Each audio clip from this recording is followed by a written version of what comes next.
What's up, everyone, and welcome back to the MMA Zone. Today, let's get started with Sean O'Malley talks about UFC 292 fight. At UFC 292, Sugar Sean O'Malley will finally have the opportunity to capture UFC gold after patiently sitting on the sidelines for nearly a full year. Ahead of the fight, O'Malley and bantamweight champion Aljamain Sterling have traded barbs online, with the number one contender having a laugh at Sterling's cut back down to 135 pounds. During a recent episode of his Bro O'Malley podcast, Sugar Sean spoke about this fight, addressing a recent clip where Sterling weighed in at 157 pounds after a training session. Although his opponent still has plenty of weight to cut, O'Malley didn't seem concerned by the champ's weight just over 2 weeks out from their scheduled clash. After his brother Daniel read off Sugar Sean's tweet asking about Sterling's weight cut, the number one contender doubled down on the question he posed to the champion. That's funny because, well, and it is funny, but it's also like serious because that motherfucker weighs so much that at some point you have to, if you're not going to do it slowly and go from like 58 for, 10 weeks out and then you're 57, 56, if you're not going to do that and you're going to do what he does, you have to crash that. You have to cut a lot of calories. So I was kind of being serious and I knew, dude, that motherfucker has to think about his weight every single day because weight cutting is brutal. It's not fun. As O'Malley went on to point out, he isn't believing anything he sees because of the possibility that the champion is simply playing mind games. For his part, Sterling made headlines himself this week after he was seen in a video showing off his ridiculous physique while joking about a crash diet. With just weeks to go until the two fight, who do you think gets the job done in Boston? Drop your predictions in the comments section below. Islam Makhachev's coach on Charles Oliveira rematch. The MMA community has continued to remain split in regards to who they think gets the job done at UFC 294 when Islam Makhachev and Charles Oliveira compete in their highly anticipated rematch for the lightweight title. With the bout now finalized, it's no surprise that debates have begun to break out as predictions continue to fly. During a recent interview with Submission Radio, aka head coach Javier Mendez gave his thoughts on the rematch after Oliveira's dominant win over Beneil Dariush, where many believed he proved he's still evolving. Charles is a smart fighter. He's got good people behind him. They're gonna come in with a different game plan, and so are we. We definitely have to. We can't go out there and think, okay, we're going to catch him again with a strike and then follow it down.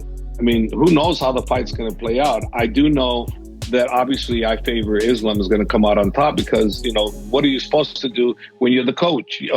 With the former champ chalking the UFC 280 loss up to simply not being himself inside the octagon, only time will tell how things play out in the rematch. Nate Diaz reacts to Conor McGregor versus Justin Gaethje. Justin Gaethje's recent head kick knockout of Dustin Poirier has fans eager to see Irish superstar Conor McGregor square off with the newly minted BMF. Leading up to his upcoming boxing match with Jake Paul, Stockton's own Nate Diaz spoke to All Out Fighting about the possible clash, saying that although Michael Chandler is a nice guy, he doesn't think he and McGregor will end up fighting. I think Conor and Gaethje should fight. I think that'll probably be next. But Gaethje might try to act like he's too cool or something, but just shows how much of a nerd he is.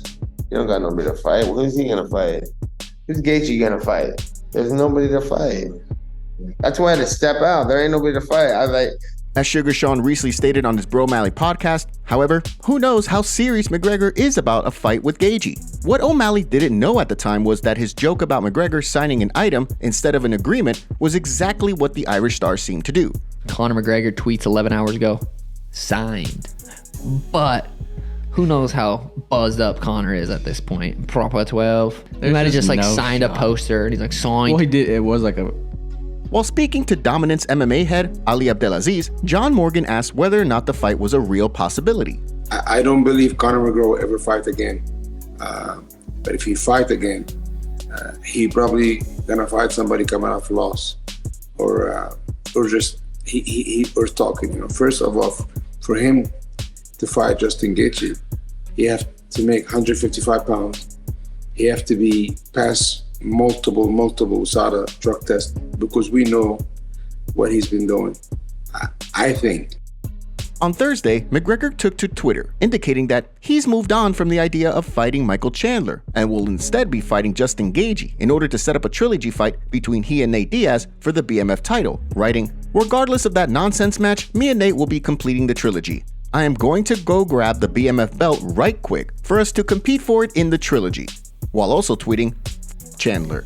From the sounds of things, Diaz's prediction that McGregor and Chandler won't fight may wind up coming true. Did Jan Blachowicz get robbed at UFC 291? After his UFC 291 co-main event loss to Alex Pereira, former light heavyweight champion Jan Blachowicz was quick to call the split decision a robbery. In his eyes, he had done enough to win the fight. However, according to the verdict community scorecards, viewers scored the bout 29-28 in favor of Pereira, with Blachowicz winning the first round and losing the next 2 rounds. During a recent episode of his Weighing In podcast, Big John McCarthy gave his thoughts on the decision and Blachowicz's claims of a robbery, saying, "No, you Sorry. didn't. I had him losing the fight."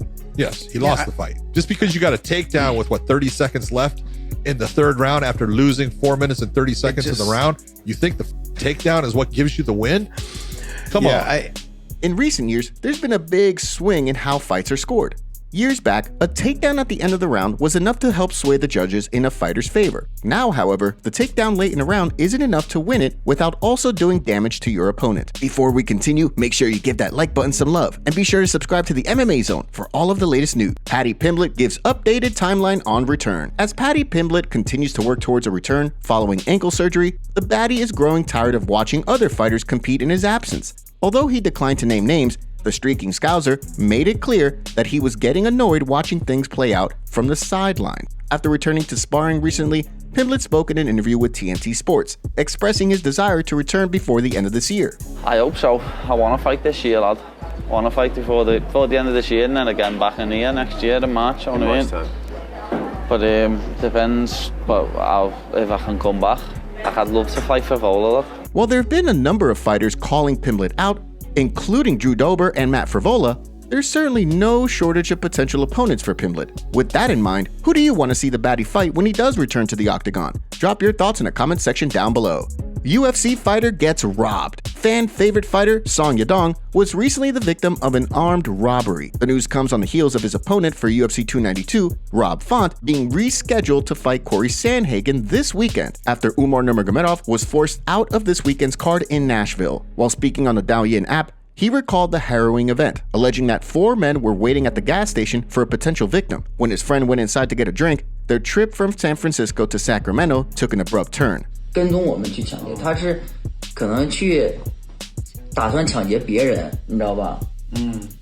然后在那整装待发，戴上头套，然后把那车牌也都挡了。然后我朋友他就开过去就停人面前，然后进去买水了，出来的时候就被人说让他把钱包全拿上，然后把项链拿，后来还拿那个枪。 Fortunately, despite being struck with the weapon, the popular fighter's friend wasn't seriously hurt. So far, it doesn't sound like any arrests have been made in connection with the robbery. Stay tuned for updates as they become available. Joe Rogan exposes Dana White. It's no secret that UFC President Dana White enjoys gambling. As fight fans may recall, Dana White was actually banned from the casino at the Palm after winning big years back while playing blackjack. According to longtime commentator Joe Rogan, while White was vacationing on the Amalfi Coast recently, he was so eager to gamble that he had a casino come to him, calling the UFC president's love of gambling a sickness after recalling a night that he and several other comedians were out and White was down over $500,000. Dude, I was in Vegas with Dana White and Shane Gillis was with us and Jamie. And then he goes, hey, we're going to go gamble with Dana. I'm like, oh my God, do you know how hard he gambles? You're going to get? He's like, I'm up all this money. Taylor's like, I'm fired up. Dana shows me how to bet.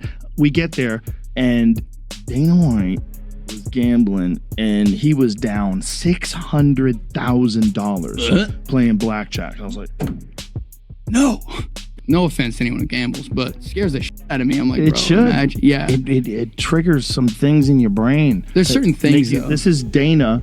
He's on vacation in the Amalfi Coast. Bro. And this dude brings a casino. He had a casino come to him. Bro, who's that kid next to him, man? What's he? That's crazy. So he's got stacks of cash. That's baller, man. Good for him. No, it's not. That's a sickness. Who knows? He brought a goddamn casino to his boat.